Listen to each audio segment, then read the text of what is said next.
सबसे पहले जो अडियाला जेल के हवाले से खबर है वो ये है कि इमरान खान साहब की बहनें इमरान खान साहब को कल सुबह फिर अडियाला जेल में मिलने के लिए जाएंगी।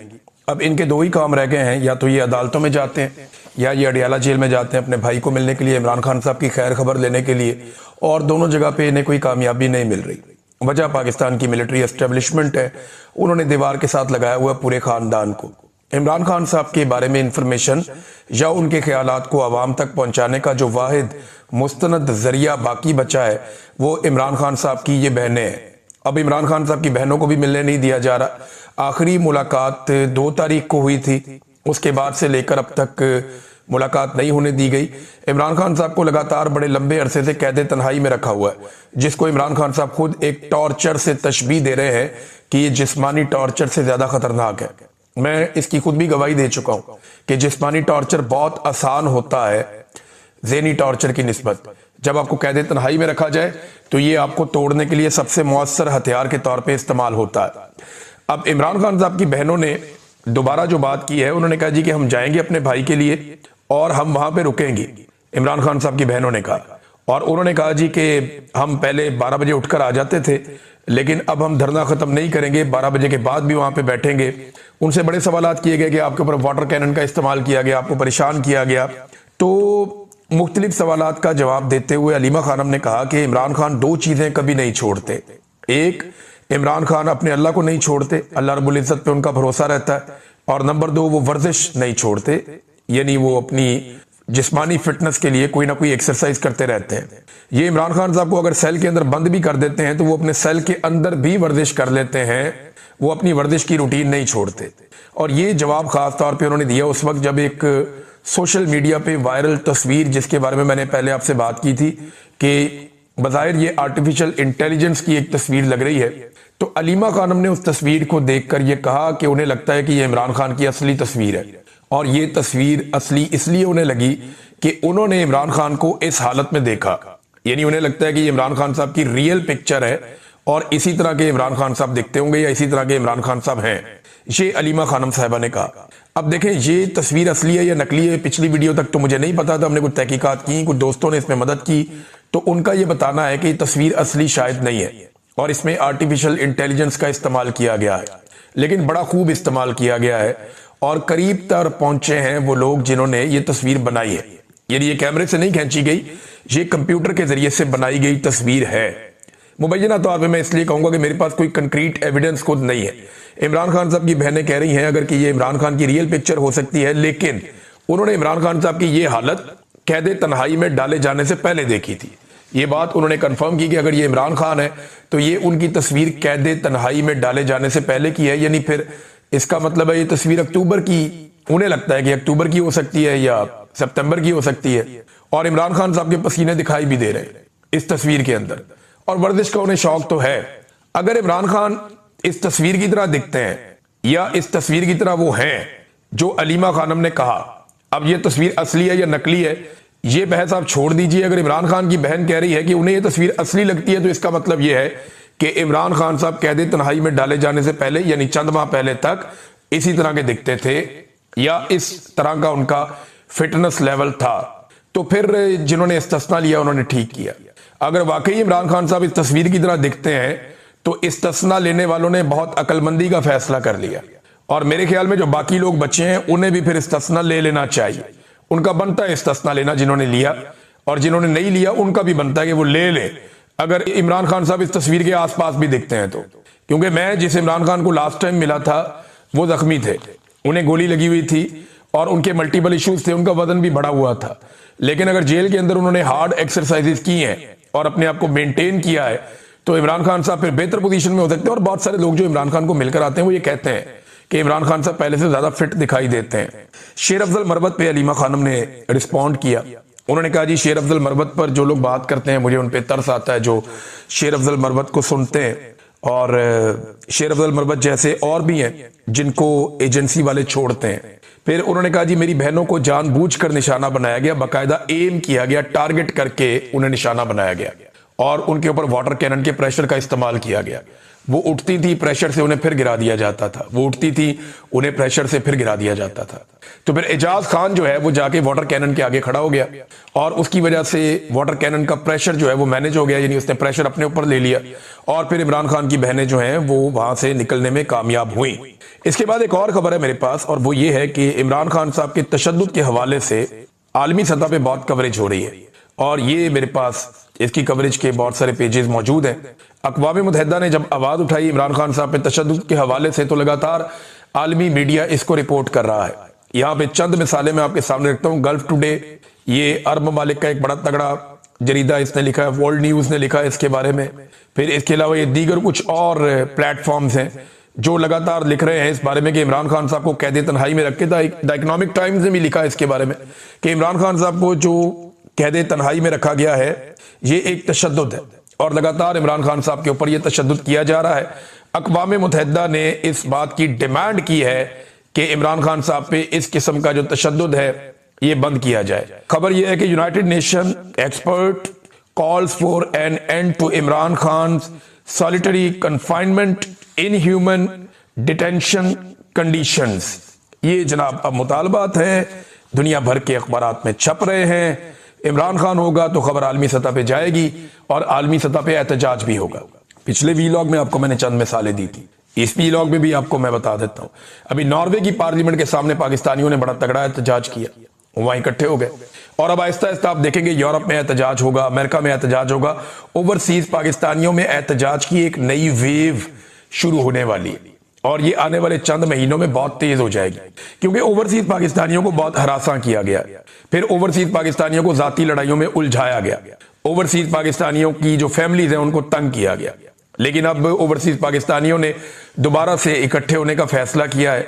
डिफरेंट प्लेटफॉर्म्स के जरिए वो इकट्ठे हो रहे हैं, एक दूसरे का हाथ थाम रहे हैं और अलग अलग प्लेटफॉर्म्स के ऊपर वो आवाज बुलंद करेंगे पाकिस्तान में होने वाली इंसानी हुकूक की खिलाफ वर्जियों पे।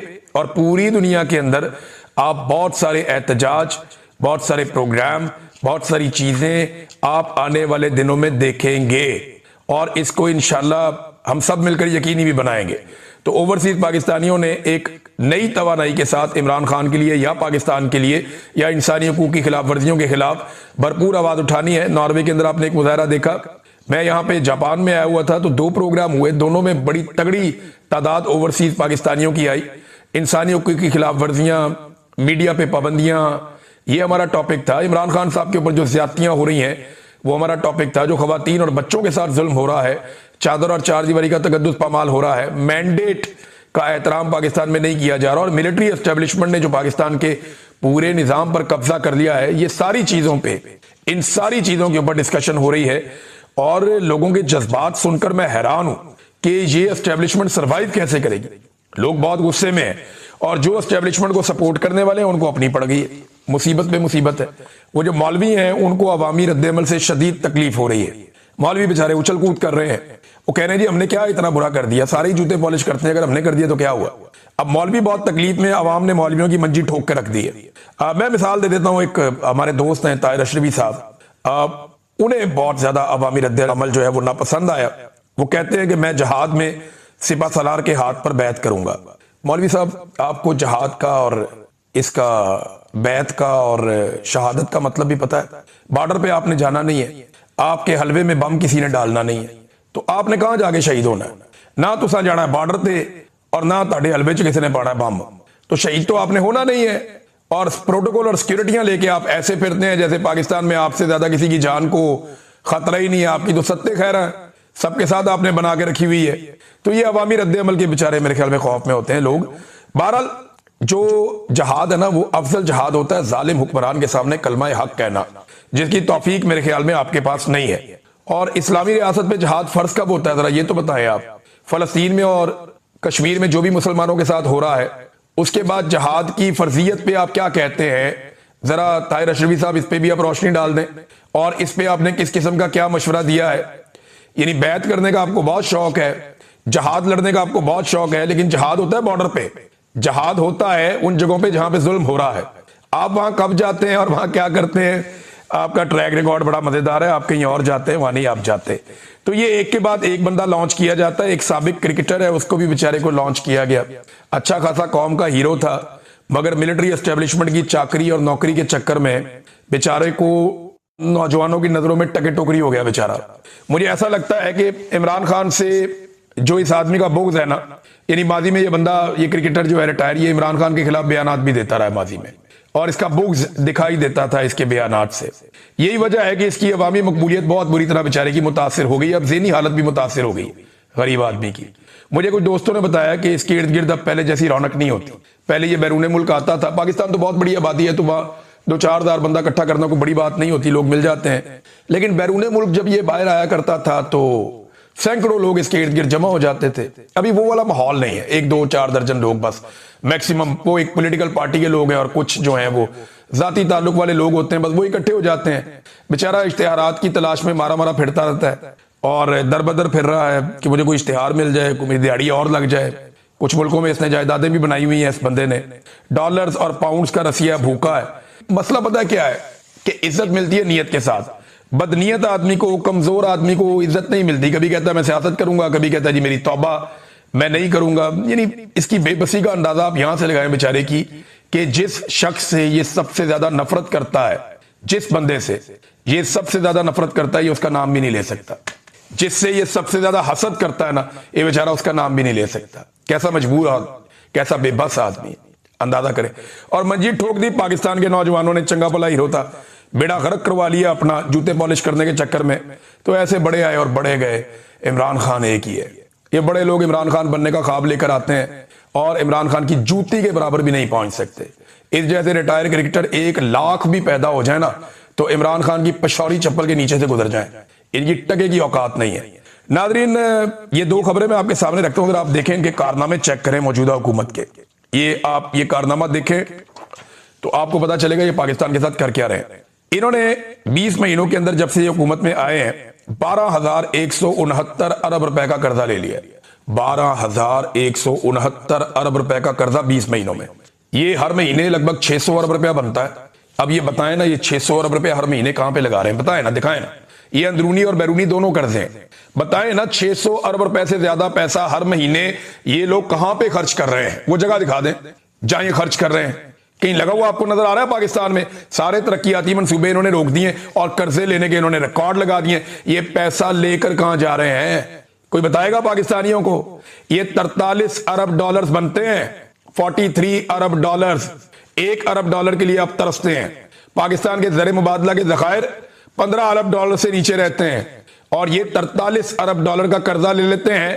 वो पैसा गया किधर? कोई सवाल का जवाब है इनके पास? रोजाना माशी आदादो शुमार हौलनाक किस्म के सामने आ रहे हैं। 100 अरब डॉलर मैं दुनिया से लेकर आऊंगा, इस बात का इस हुकूमत ने और आर्मी चीफ ने वादा किया पाकिस्तानी कौम के साथ। SIFC बनाई सफेद आती कि हम बड़ा काम करेंगे, वो कौम के ऊपर बोझ बन गया, उल्टा कौम को नुकसान हो गया। मनपसंद लोगों को ठेके दिए जा रहे हैं उसके जरिए से। अब इस बंदे ने कुछ 40 के करीब गैर मुल्की दौरे कर दिया। हमारे वजीर आजम ने, जो जाली वजीर आजम है, 40 के करीब गैर मुल्की दौरे किए इसने। आर्मी चीफ के दौरे भी शायद इससे ज्यादा ही होंगे। और 100 अरब डॉलर का वादा किया और 1 अरब डॉलर भी ये बंदा पाकिस्तान में, ये दोनों मिलकर नहीं ला सके। ये इन्होंने पाकिस्तान की इकोनॉमी के साथ किया। अब नाजरीन, एक और खबर मैं आपके सामने रखता हूं। सोहराब बरकत साहब का मजीद 2 रोजा जिस्मानी रिमांड हासिल कर दिया गया इस्लामाबाद में। लेकिन ये रिमांड लेते लेते ना पाकिस्तान का सारा निजाम ही नंगा हो गया।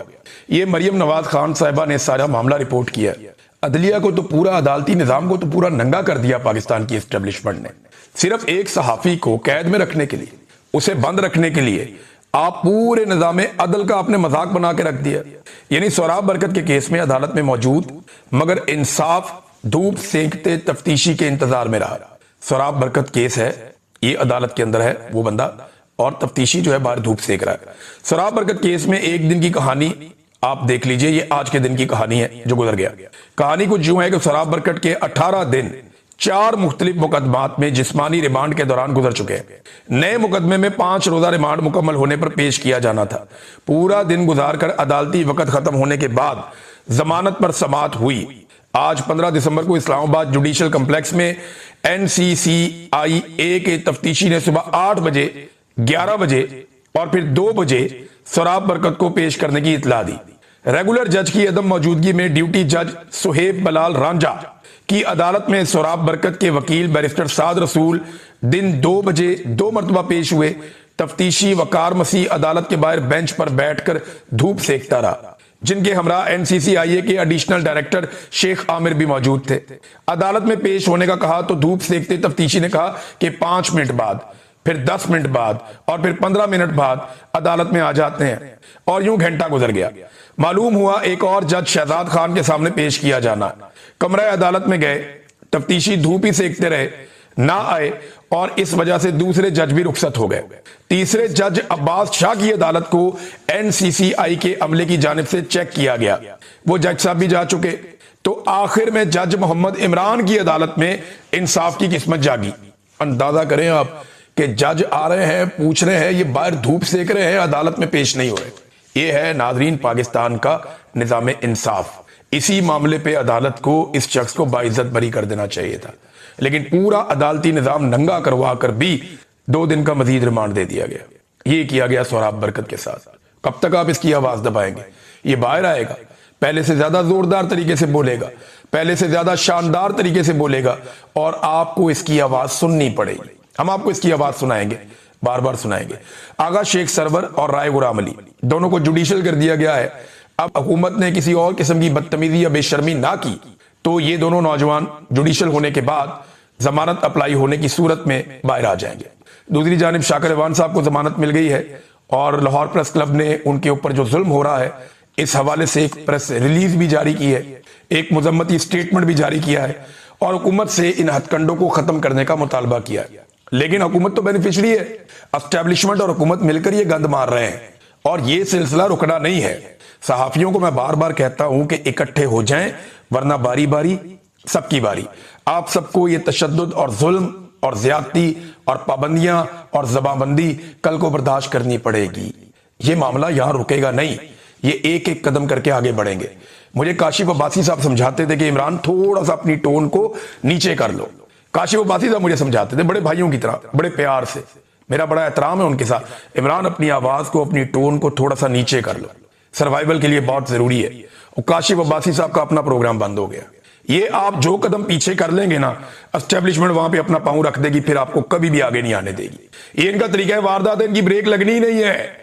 एक वक्त आएगा, ये सबसे पहली डिमांड ये होती है कि हमें बुरा ना कहो। दूसरी डिमांड ये होती है कि अच्छा थोड़ी सी हमारी तारीफ कर दो। तीसरी डिमांड ये होती है हमारे दुश्मन की थोड़ी सी बुराई कर दो।